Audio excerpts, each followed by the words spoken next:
Hello dear students, welcome to Alibro's EduSoft YouTube channel. This channel is started mainly for students like you who are not able to go to school due to this pandemic condition. I am Naufia Jalal and I am here with you today to discuss a topic from your Science 8th Standard NCERT syllabus. The first chapter is Crop Production and Management. Now let's move on to the chapter. This chapter tells you about different types of crops, about how to plant the crops, how to store the crops, and so many things you wanted to know about agricultural practices. Let's move on to the chapter.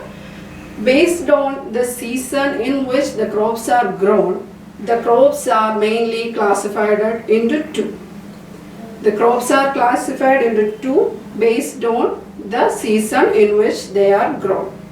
And the crops are Kharif crops and Rabi crops. Kharif crops are the crops which are grown in rainy season, whereas Rabi crops are the crops which are grown in winter season.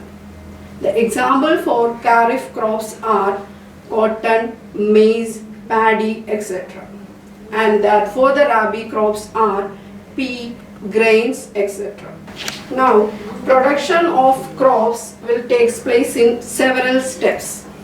There are mainly 8 steps in the production of crops. I will first tell you the 8 steps in short, then we will discuss in detail later. The first step is preparation of soil. Preparation of soil is the first and important thing for sowing crops. The soil is prepared by plowing, using different tools. Preparation of soil is the first and important step for crop production.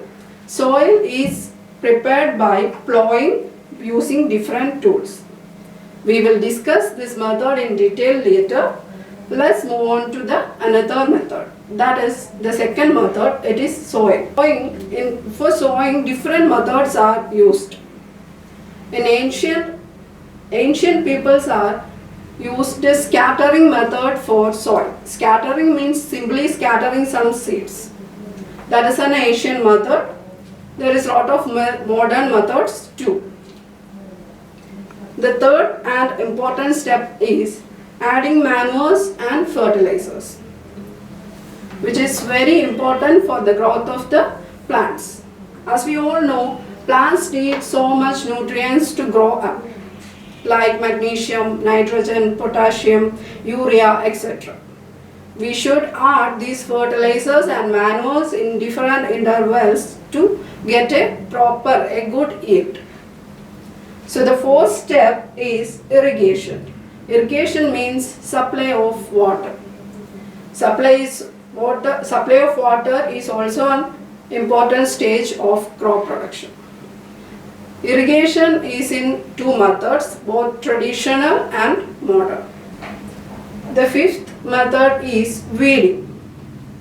Weeding means the removal of unnecessary plants which grown around our crop.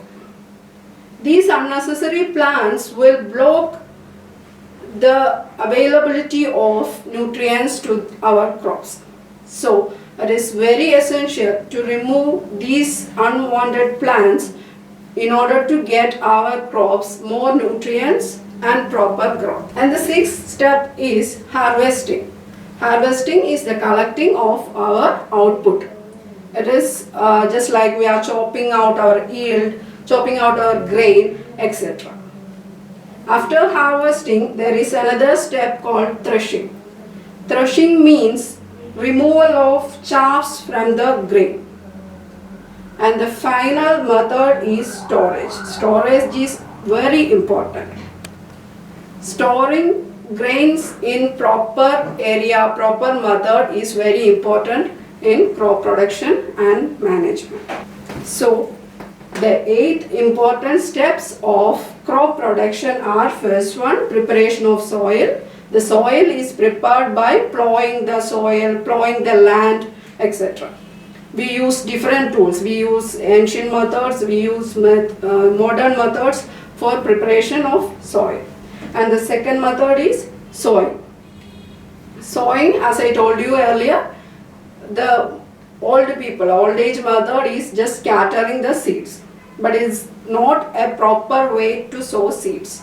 Since the scattering is not in channelized paths, the crop will grow in scattered manner, not in a channelized manner. The next step is adding manures and fertilizers. In order to grow our plants healthy and properly, we should add manures and fertilizers for their growth. Next step is irrigation. Irrigation means supply of water, weeding, harvesting, threshing and storage. These are the 8 important steps of crop production. So students, now let's see each step in detail.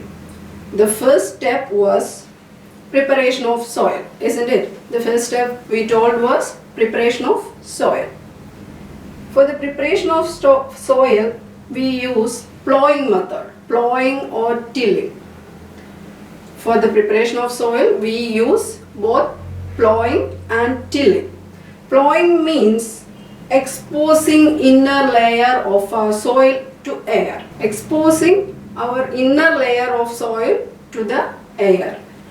We use this process by using certain tools like hoe, plow or a cultivator. Cultivator is used in this modern techniques. Cultivators driven by tractors are majoritarily used nowadays. So the preparation of soil including plowing and tilling method. Plowing is used with the help of hoe, plow and cultivators. Tilling means leveling of the soil. This exposed inner layer of soil is leveled while tilling. And let's move on to the next method or the second method, the sowing. Sowing method, as I told you earlier, old age method for sowing was just scattering the seeds. It is not at all a proper way to sow, as the scattered seeds will grow in a scattered manner. It was not a proper method.